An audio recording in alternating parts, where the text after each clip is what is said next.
You're listening to Ecto Portal, a journey into the unknown with Anthony Anderson and Verna Wilson. I hope that you are seated comfortably with the light turned down and the curtains drawn.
Hello, once again, to another journey into the unexplored, the unexplained, the unknown. I'm Anthony Anderson, your host, and I'm here with my co-host, Verna Wilson. And today's show, Flock of Death. Yes, it's about mysterious giant gatherings of dead birds that are found. We're going to talk about the birdies. We're going to talk about the birdies, what they mean. Not the bees, just the birdies. Just the birdies, not the bees this time. Just about what it means. Are they related to omens, deaths, good luck, bad luck, premonitions? But I'm gonna give you some examples of things that have happened recently with birds, and then we're gonna go over briefly about what the different theories are about birds and hitting windows and giant flocks of birds being found dead. So we'll go over that. But first, we're gonna go. And do you have anything to report that lately? Have you done anything? Not necessarily. Just been working, and I've been writing a lot more. I've been working and doing some writing. Yeah, that's good. I have a joke. I have a joke for you. Want to hear it? Sure. Okay. Okay. Why not? Here we go. So I went to the zoo the other day, and I was really disappointed because all I saw was a small dog, Shih Tzu. Oh, ha ha ha! Very funny. Do you get it? Yeah, I think Shih Tzu. Shih Tzu. Oh, how very funny. Where did you learn that one? TikTok, of course. Where else are you going to find all these crazy, stupid jokes except TikTok? You can't ban TikTok. We won't have bad jokes anymore. You want to know the kind of jokes that I actually do hear more often? The jokes that me and my boyfriend tell. But we get them. He has a book. Are they dad jokes? They're very bad. No, dad jokes. Oh, dad. Why dad jokes? Dad jokes are corny but sort of funny. I guess they would be considered dad jokes, but he has a he has some vintage books that have jokes from the 1930s and 40s. Oh lordy! But they're mostly from the 1930s.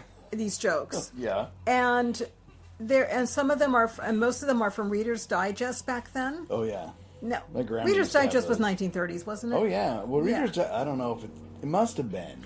Well, this was the 30s and 40s. These jokes, but anyway. It's a joke book that they put together, and some of the jokes are so bad that you just wonder where is the joke when you read it, and some of them are so silly that you think people find that really funny, don't they? And sometimes we'll just sit there and we'll just take a page and we'll start reading some of the jokes. He'll be cooking or something, and I'll say, "You're supposed to laugh." Does it say that in the Reader's Digest? No, I tell him that. He'll be sitting there, and I'll have the book and I'll be reading to it. I'll be reading from it, and he'll be cooking or doing something, and I'll look at it, and then he'll be really quiet when I'm done with the joke, and I'll say, "You're supposed to laugh." I said, "Come on, don't you find it funny?" And he goes, "Well, where was the joke?" And I'm like, "Oh, but they would have found it funny." Well, maybe in the 30s, but times change, right? Yeah. Sense of humor change. So the humor changed. So anyway, that's the kind of jokes I've been hearing lately are really bad old jokes that people found pretty funny back then. But now you can say, I went to the zoo and I was really disappointed. All I saw was a little dog, Shih Tzu. Shih Tzu. Oh, ha, ha. And they're like, "Oh, you saw a Shih Tzu? Oh, I love Shih Tzus." Are dogs. No, it was a Shih Tzu. It was a Shih Tzu. There's only a dog there. There's only a dog. Anyway, let's go to the paranormal news. What do you think? Yeah, and then maybe I'll take one of those bad jokes and tell it on the show. Okay. If you want to hear it. All right, here's the paranormal news.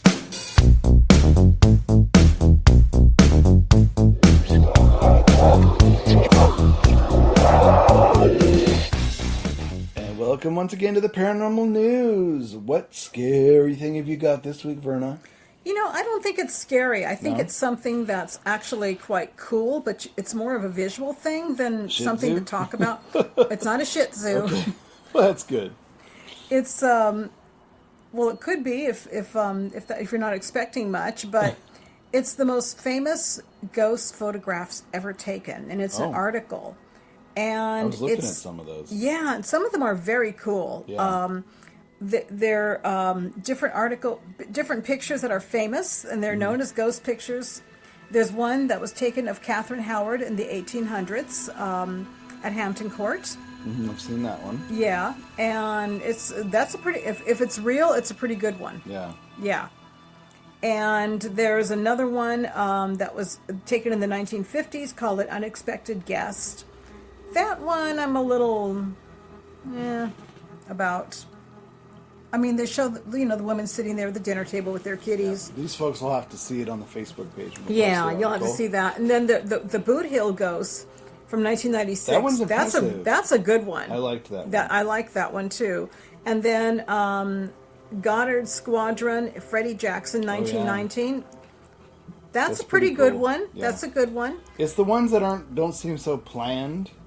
Yeah, That- like the Amityville. Yeah, that one still creeps me out. The little boy The creeping little around boy the with corner. yeah, And I've they seen swear- that one before. And everybody who was there that day, the reporters and the Warrens, The Ed Warrens, Lorraine yeah. Warren were there, all swear there were no children there that day when they did their Yeah. seance. We did a show on the Amityville case, and I've seen that picture, and yeah, That picture's still interesting. They're saying, Creeps oh, me maybe out, it was a too. reporter. I'm like, that doesn't look like a reporter. That looks like a small child.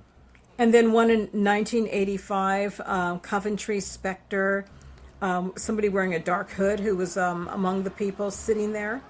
And it does look, he does look out of place with everybody else. If it's real, he looks out Yeah. of place. And I'm not saying these aren't real, but Yeah, Anyway. Some of them are really good, though. They're interesting.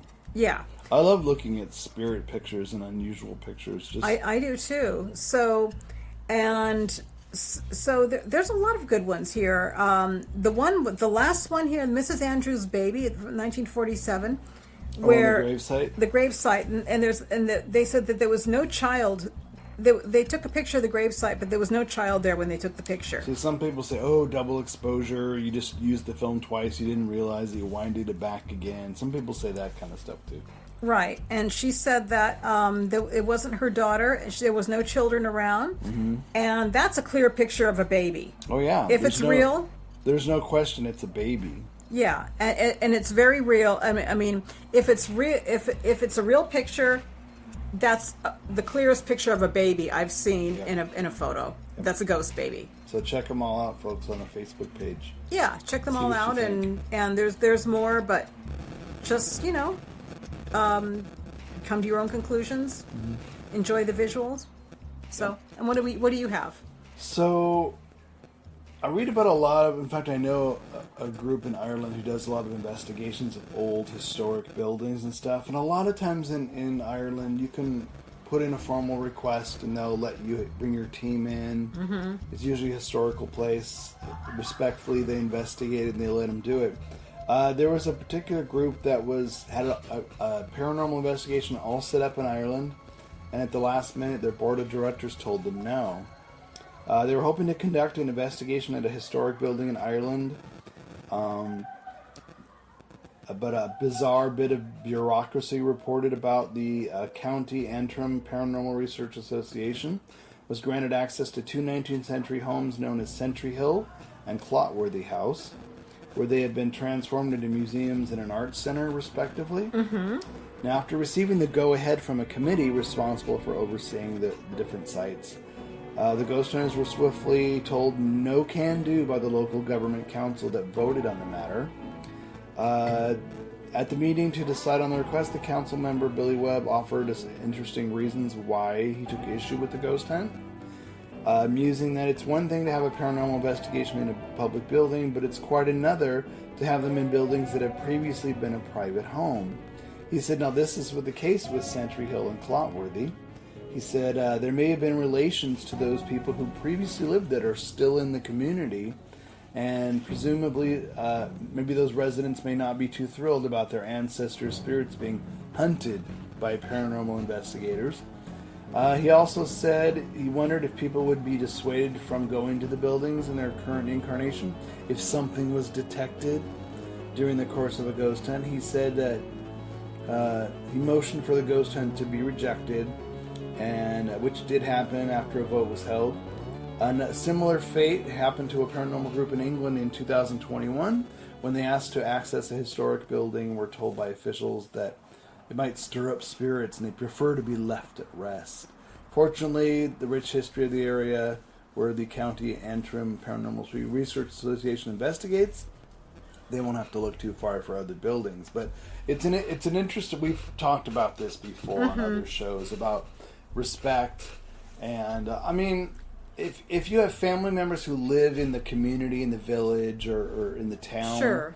and this house was owned by former relatives, I guarantee you, all those living relatives are not going to give two squats. They're not. About somebody got an EVP that said, "My name is Harold." Oh yeah, I had an Uncle Harold who lived there. So what? It's nice that he's respectful and he cares, but I don't think it's going to make it really a big difference. In fact, they might even get a kick out of it. Well, if somebody's hanging around and they notice he's inspecting your former bedroom, you might even have a good laugh. Yeah, I would be fascinated if I was a family member, distant relative that lived in town. I'd be fascinated to find out what they found. I would too. So, it sounds to me like a council member who's like, "Oh, I'm afraid they'll break something or touch something or destroy something." Well, here's another reason. He's afraid of that they're going to be disturbed and stir up havoc. Like there's going to be a lot of activity stirred up in like provoking it, and it worries him that that it's going to stir up too much stuff that's not going to be welcomed in that community. Well, like that other one said, maybe nobody will visit if they know that they found something here. It's like this day and age. No, it's crazy to me in this day and age with all these TV shows on now that are kids love them. Yeah.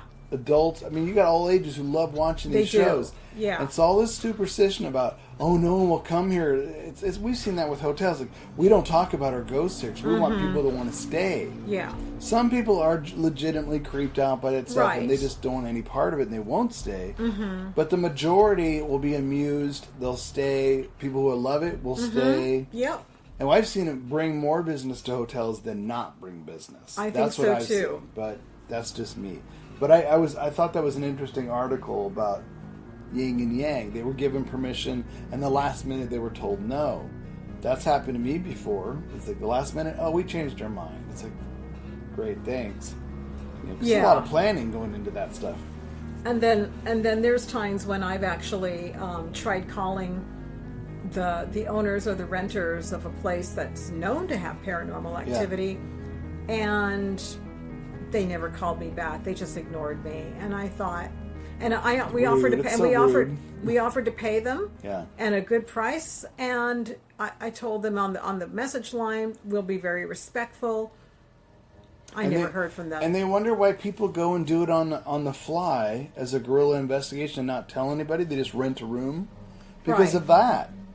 Or if I'm walking around and you just poke around and investigate. Investigate, you're walking around, I've done that many times where you just go off on your own. You're with a group of people. Yeah. Just put on your equipment. If you have it near you, I use my phone a lot. I've had results from the phone. Yeah. And just a couple of minutes, see what then come on. Yeah. because we call it guerrilla investigating. guerrilla, That's what we do. it works. But Yeah. I mean, I'd rather have a whole place to myself, but it works. And we've made up excuses. We're like, oh, what are you doing down here? Oh, we got lost. No, we didn't get lost. We just wanted to get lost. We wanted to get lost. Yeah. Big difference. And people who own places that me and Tony show up, Yeah. don't be looking for us saying why are they going off by themselves. No, we just wander. We just wander. We'll come back eventually. We're Don't worry. respectful.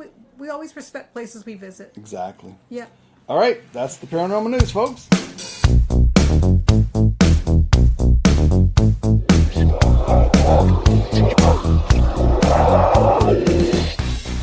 All right, so like I said, this week's show is the Flock of Death. There's always the X-Files used to cover this a lot. If you ever saw the TV shows, the X-Files, Oh, yeah. Uh-huh. Giant flocks of birds that would just be found dead all over fields or all over roads, and there's no explanation as to why the birds were there. They didn't strike lightning, or there's just nothing that would indicate why a huge flock of birds would just die. But what's and interesting collapse. about that show was that it was covered because they thought it would be good drama for the show. But now, Well, no, they used cases that were based on reality. That's Oh, what they the did? show did. Oh, okay, That's well. all that show did. They took real occurrences and wove them into a fictional storyline. I forgot. It's been a long time, Yeah. but I do remember enjoying the show. Okay. So yeah, cattle mutilations. There's all kinds of weird. Oh, yeah, I do things remember they covered that, That too. turn up. Yeah. So I'm going to tell you some recent instances of bird deaths, interesting things, and then we'll talk briefly about what they could mean, what people think this means. Is it an omen? Is it bad luck, good luck? Sure. Foretold. Right. Okay. So, okay, first one I have is from December of this last year, 2022. Dozens of dead crows were spotted in Burnaby, BC. Locals reported them to the authorities, and that crows still living in the area were also acting strangely after this. A guy named Paul Sipowick lives in Burnaby, and he's the president of the Burn Creek Steamkeeper Society. He's an avid nature and wildlife photographer, and he takes long walks outside. He said he spent a lot of time walking the beach, Central Valley Greenway, taking pictures, and he came across a dead crow.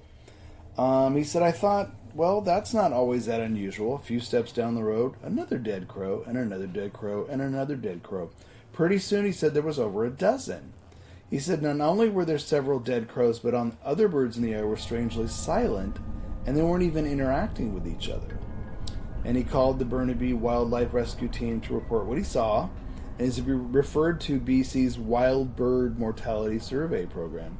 He says other people posted pictures of Burnaby on social media that showed over 24 dead birds. So that's just a guy. And crows are noisy. Oh, they're very, very communicative. They're always talking to each other. Always. Very much. One time, Linda, my sister, and I, we witnessed an actual crow funeral. We saw these crows flying in a circle, all in unison with each other, and we were wondering why they were flying, and they were screaming. They were screaming at the same time, and we looked, and there was 2 dead crows on the ground. It was like a little funeral. Wow. Yeah. See, they're a lot smarter than people think. Oh, for sure. So for him to witness death and silence, Yep. I wonder if they caught a disease and they all died at once. Hard to say. So this is another one from last year, 2022. Okay. Sure. A lot of mutilated birds are found along Manhattan Beach, and they think it might have been part of a Santeria ritual, police thought. So residents in Manhattan Beach were shocked to find 10 different types of dead birds, many of which were decapitated, along the beach that had been used for a Santeria ritual. Now, officials say the shocking discovery on the beach was between Marine and 26th Street, and they reported seeing ducks, roosters, and pigeons, and they were all pretty disgusted by it. A young beachgoer said they were like chickens, also duck heads and dead chickens without their heads. Oh. Discovery had all the signs of part of a Santeria ritual, which they say is not uncommon around the Los Angeles beaches. Residents hope it doesn't become a common practice, that it's really odd, and many of them had never seen it before. Some of them have been around for 12 years, and it said it's not going to be like, I hope it's not a yearly occurrence. It's just odd and kind of gross and totally weird. Manhattan Beach Police called the Animal Control Services, and they're now investigating that particular incident. That would make me really sad because you know, I'd hate to see an animal suffer and get their heads chopped. But what's amazing, you always say they find dead animals and stuff. Oh, it's a ritual. It's satanic rituals. But you know what? You've never read an article that says we interrupted a ritual where they were killing animals. It's always, it must be a satanic ritual. Well, or Santeria. But you know what I mean? One, yeah, a lot of people say it must have been. It must have been, is what they say. But they don't know? Well, they said it's not uncommon in that area because they probably have a community where a lot of people practice. And I'm not trying to put down a chicken and believe me, pigeon. if you practice Santeria, I'm not putting you down. I know people who have practiced Santeria. I don't really know what Santeria is. It's like hoodoo, but it's with it's a Latin. It's more of the Latin community where they use a lot of herbs and they have their. So these would just be sacrificial birds for part of that. Yeah, and certain. I'm not saying every Santarian practices that, but supposedly, it's a common. It's supposed to be a practice. I didn't know that. Yeah, so anyway, it saddens me because I myself don't like animal sacrifice in any religion, and I know people will think I'm a hypocrite because.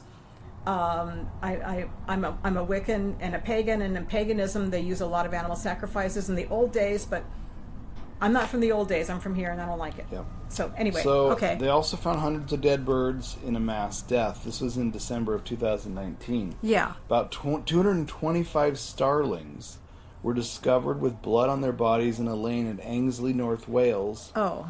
Daffod Edwards, whose partner found the birds, said it was as if they've dropped down from the sky. The animals in the Plant Health Agency collected them for testing and will examine whether they could have been poisoned. North Wales Police said it was investigating the very strange discovery and appealed for information. They said, we don't really know what happened.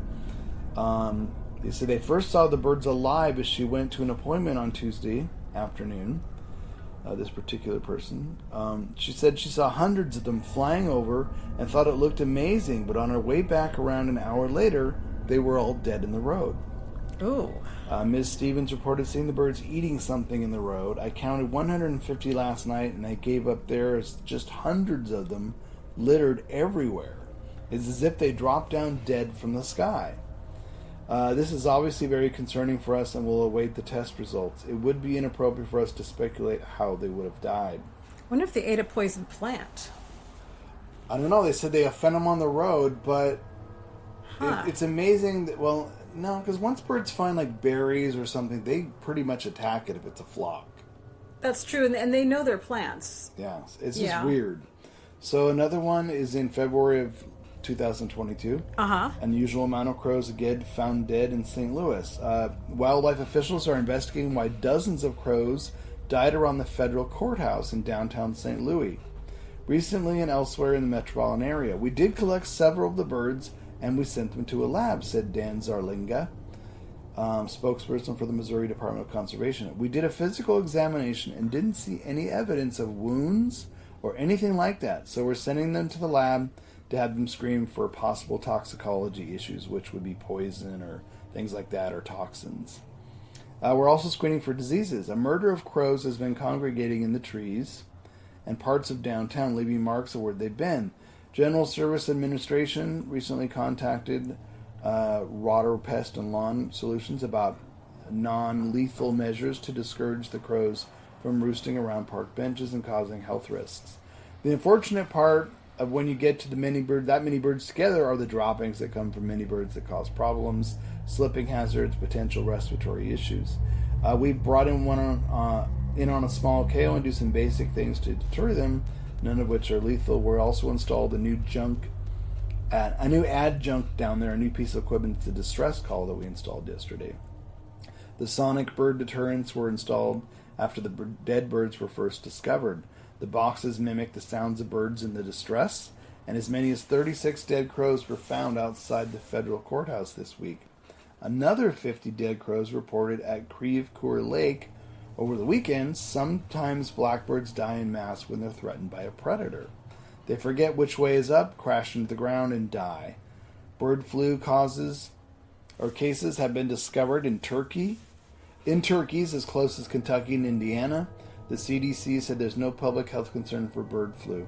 It's still a mystery, and for some folks, it's an omen. In literature, dead crows often associate with loneliness, despair, and misfortune. Now, this is where we're going to get into the meanings of some of this. Sure, because I know there's been a lot of superstition around crows, especially places like the Tower of London. Oh, yeah. Yeah. And they're trained not to leave the Tower of London. If the crows ever flee and fly away, it means the kingdom's going to fall. It's going to be taken over by siege. Yep. For many people, birds have the symbol of hope, peace, freedom, and the best of things. We often feel upset and unpleasant when we see them dead. So what does it mean when you see a dead bird? Scientists point out that coming across a dead bird is just accidental an incident. Many people believe it's an omen relating to a witness's fortune, and it's usually unlucky.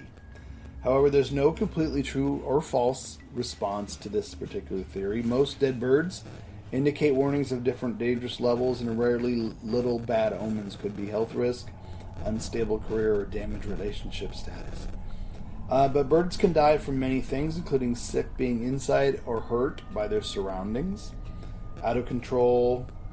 Birds are objective prey to household pets like dogs and cats, and many flying raptors. Chances are they're not able to escape, and they get injured severely by those aggressive animals and can't really continue, and then they die. Another hazardous situation for birds is severe weather conditions, tornadoes, rain, lightning.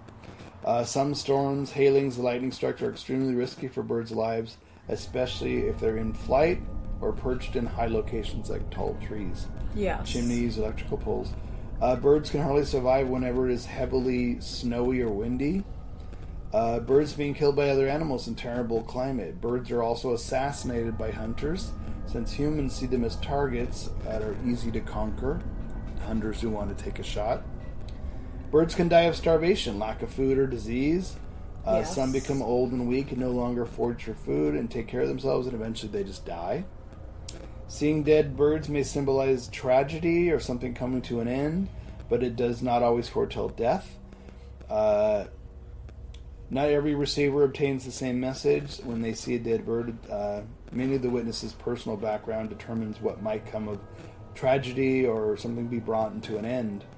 It doesn't mean the dead bird omen is negative all the time. There's still a few circumstances where dead birds can be the sign of the beginning of something new and exciting. Health risk, like we said, sometimes decline remarkably due to severe health conditions.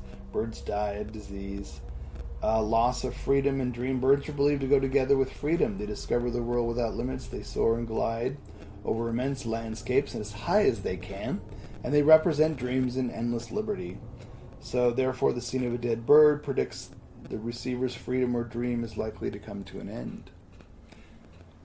Signal of danger. Dead birds signal a danger. You should take notice. The hazard you're likely to face depends on where the dead bird is. In urban areas, birds are spotted lying motionless on driveways, on roads. Since a dead bird is blocking the road, it stands for adventure and traveling. It could mean your excursion will be troubled and not as favorable as you might expect it to be or wanted it to be. You may have to consider a delay or a cautious of risks while on the road. Lastly, death is one of the most common omens. People think when they see a dead bird, it has a spiritual meaning sorrowful, inevitable for humankind. And, we have to cope with our own fate. But, being the death of loved ones or friends, that could be the omen for that. And that's the one I think I hear most people associate it with, is when they see a bird fly into a window. Like my mom said that happened before my grandmother died. Oh, yeah. Actually, she died... No, it was literally the day before she died. It flew right in the window and it was dead right outside her door on the porch. That's crazy. And she died the next day. And my mom was a caregiver to my friend's mother. She was elderly. Bird hit the front window. Was dead outside in the driveway. She died the next night. That's crazy. I remember when my cat Tobit died, I had to go to work, and I was sitting at this desk in front of the window near the courtyard in the office where I worked, and there's never any birds there, never. and it was a rainy day when he died. Yeah. And I was sitting there mourning my cat, and all of a sudden 2 crows just came right on the trees, and they were both staring right at me.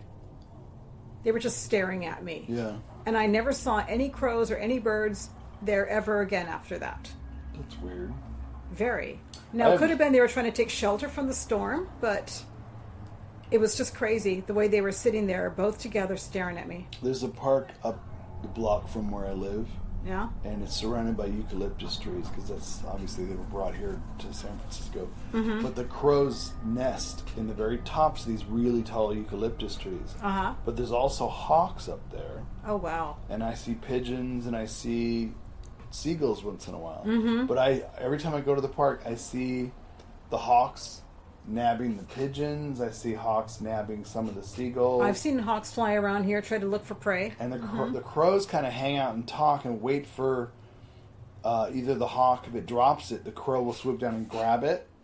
Oh, wow. But I've also seen the crows attack the hawk's babies. Oh. When they're learning to fly, they're trying to swoop in and snag it. So they're fighting. You can hear them fighting up there. This whole predator kingdom. Oh, Survival of the oh, fittest. Absolutely. But then when I'm standing there sometimes, the crows in my neighborhood are gigantic. They're like as big as cats. I believe And they that. talk, and I can hear them talking to each other around the neighborhood from the wires. And a lot of times I'll mimic whatever I hear, and they'll look at me like, "What the hell?" Oh, They'll wow. turn their head like, "What is he doing?" Like you're trying to get in the conversation. Yeah. Like, oh, that's funny. Yeah. So they're very intelligent if They you are. watch them. Or they probably wonder why. Why you're probably doing a very good invitation if it caught their attention. Oh yeah, they kind of cock their head like a dog does sometimes. Oh, that's Like, that's very cool. What are you mimicking me for? It doesn't surprise me that there's a lot of symbology and a lot of myths surrounding birds. Yeah. Symbology, myths, and symbolism because it's humans and nature been interacting with each other for decades and thousands of years. But think about witches that used to have pet familiars, crows yeah, on their shoulders. Oh, yeah. And people would always, oh my god, a crow means evil. It's a shapeshifter. right, It's because on they that witch didn't has understand one. it. Yeah. When it's just a bird that's very smart, and obviously people can train them. And Like in you my said, they're familiars. They have to choose their familiars, and familiar, in yeah. my opinion, if an animal latches onto you and hangs out with you that much, that's a compliment that you're a good person. But I've never heard at least I didn't hear that specific about if you find a dead bird on the road, it means a trip you want to take isn't going to turn out so well. I've never heard that You might one. rethink your strategy, or don't take a trip soon because of that. I'd never heard of those ones before. No, but I've seen interesting actions of birds while on a trip. We were visiting in Arizona, the petrified forests, and Yeah. we were walking. We were going to certain places around there, and there was this one crow that was following our car. And every time the car stopped and we got out somewhere, he would perch and watch us. And then we'd get in the car and he would follow us, and he would follow us to the next destination. See, I think And he birds would are sit- really social. They're really social. Social. And then when we would get out and to take pictures or something, he would stay around us and just watch us and look at us and cock his head. I even have a picture of him. I thought, this bird is hanging out with us so much. I'm taking a picture of him, and it's in my Arizona album of vacation pictures. But he actually went out of his way to be near us, and I don't know what that meant, but Now, they say a lot of dinosaurs, a lot of birds came from the dinosaurs. Just Yeah, be glad I heard- that they're I not heard that too. Be glad they're not dinosaurs anymore, because if you had dinosaurs in your neighborhood that were walking around, I believe some of the big birds like vultures remind me of that. So, I they wonder if have ostrich. dinosaur. I wonder if ostriches Ostriches, like- dinosaurs too. They probably, to me, they have those kind of prehistoric traits. Yeah. But here's the difference with bird deaths.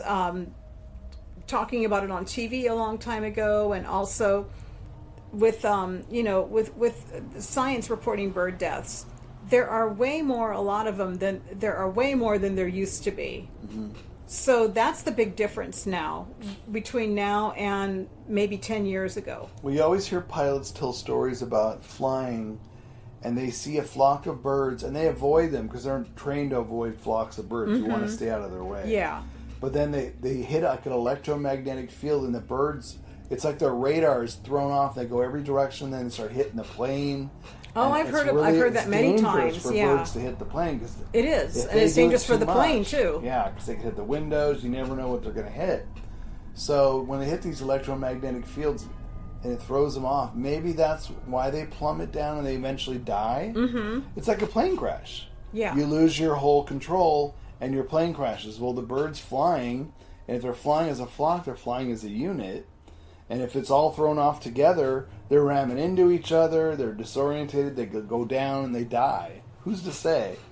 I know there's a lot of weird instances that you read articles about birds and why they die, and why you find like hundreds of them dead.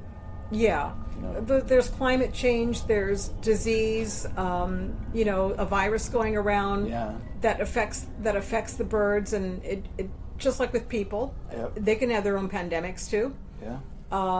Which we've seen, bird flus. And, we've seen it, and especially lately with the chickens. With the chickens, shortage of eggs.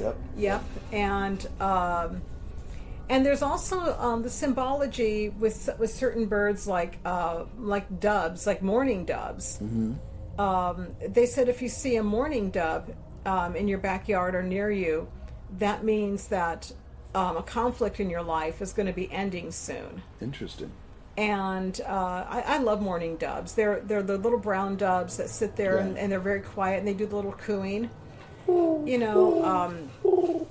I remember my boyfriend, he has a lot of wildlife in his backyard where he lives. And he told me that he saw a mourning dove. And I said, oh, that means a conflict in your life is going to be coming to an end pretty soon. And he's just he listened. He didn't poo-poo me and say he didn't poo-poo me and say, oh, you silly girl or anything. He listened and just said, okay, and pretty soon it kind of did. Yeah. It did actually. Maybe it some months later, but it did. And I thought it was very cool that he saw that mourning dove, and then all of a sudden. Mm-hmm. Something that was bothering him for a long time wasn't bothering him anymore. So there's things we don't know about why this happens, why people see 250 dead birds on the ground in the middle of a courthouse outside. It's sad and scary at the same time to see all of that, because you wonder what's causing it. Because you would say, oh, it's birds, it doesn't affect people, but it kind of does, because if there's something in the atmosphere and there's something in the ecosystem that's upsetting everything, we need to take notice of it. Yep, exactly. Yeah. All right, that's our show this week, folks. Flock of Death. Yeah, if you have any bird stories, we'd love to hear about it. That's right. All right, so until next week, folks, we'll say goodbye. See you next week.